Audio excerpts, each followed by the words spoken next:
told myself, being that it's this close to Christmas, that the only way that I can buy any more gear is if it will benefit the production of this channel.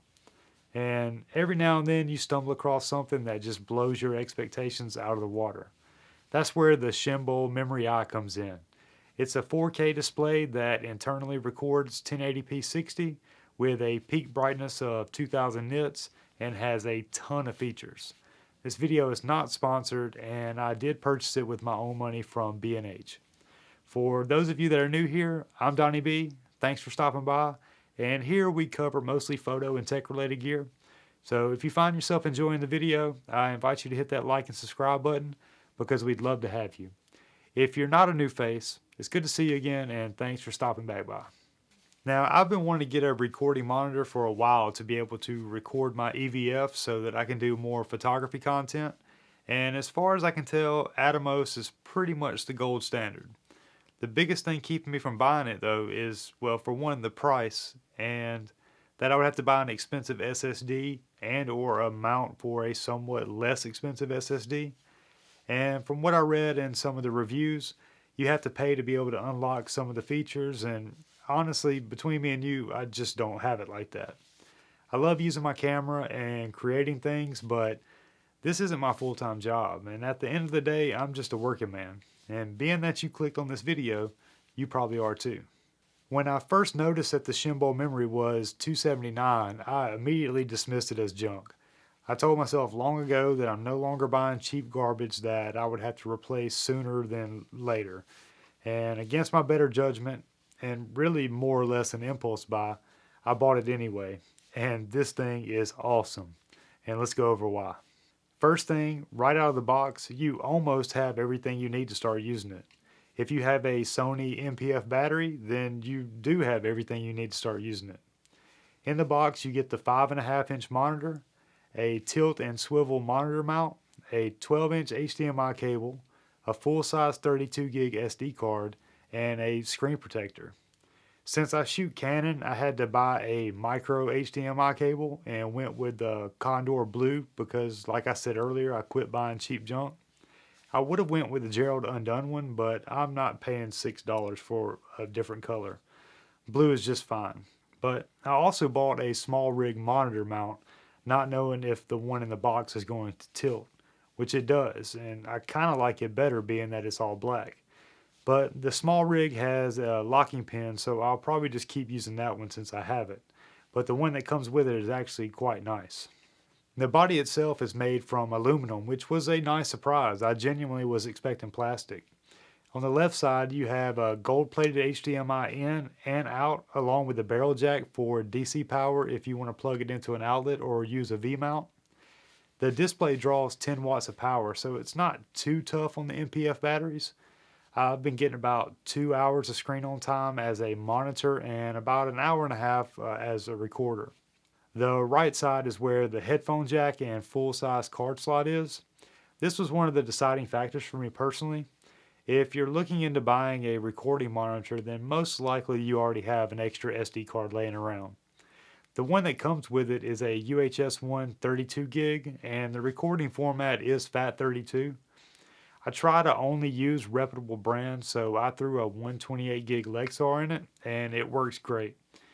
And if I can give you any advice, just go ahead and spend the money on good cards.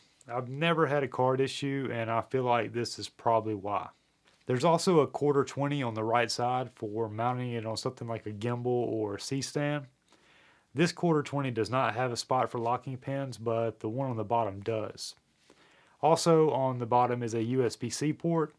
I think this is going to be just for firmware updates. I tried plugging in a battery bank to see if it would power on or charge over USB-C, but got no results. On the top is where you'll find the power button and 3 custom function buttons. You can map them from anything from zebras to focus peaking and even LUTs. Boot up time isn't terrible, taking about 20 seconds from the time you press the power button to up and running.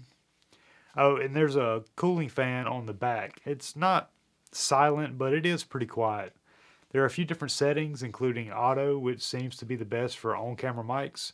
Going through the settings, you realize pretty quick that this thing is packed with features, and they're all easily accessible with each of them having their own tabs at the bottom.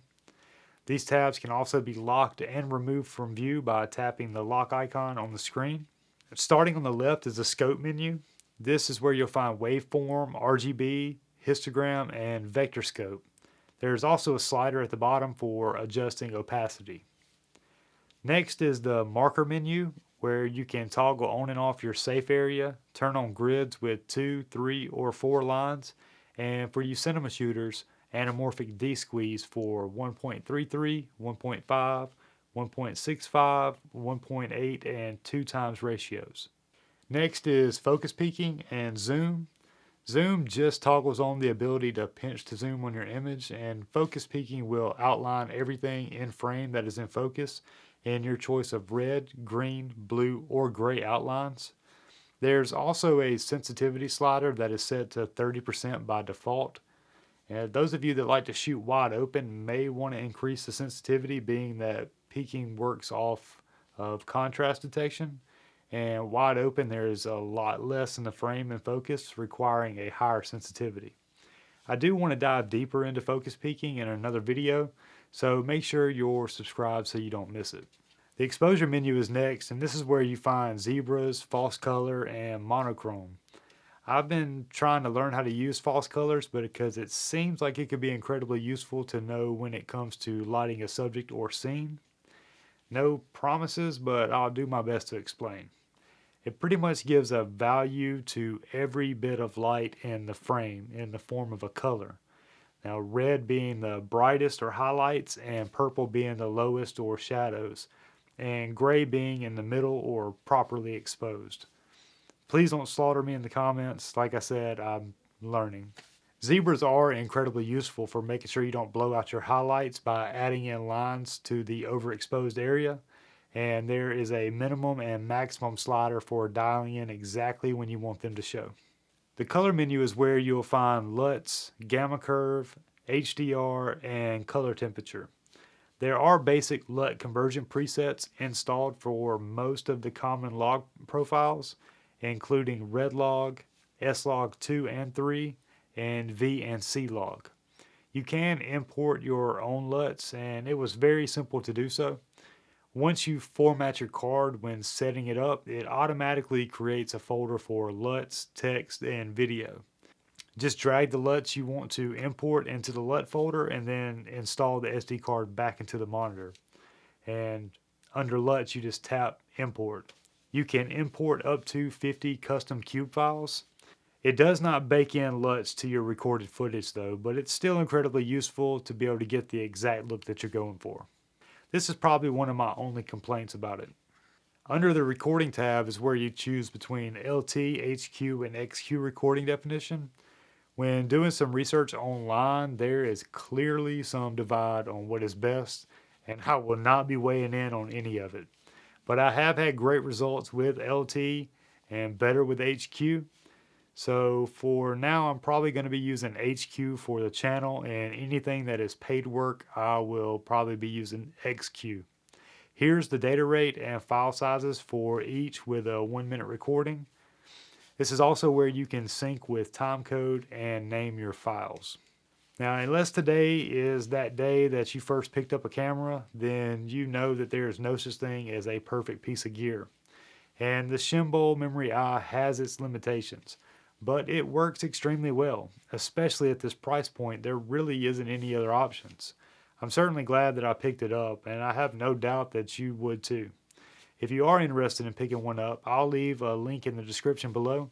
And by purchasing anything through it, it does support the channel directly. Don't forget that you can also support us by hitting that thumbs up and subscribing to the channel. Now, that's going to do it for this one. I really do appreciate you stopping by. If you have any questions or just want to say hello, you can do so in the comments. I typically reply to all of them as long as they're genuine and respectful. As always, take care of yourselves. You know you deserve it. I'm Donnie B, and we'll see you on the next one. Peace.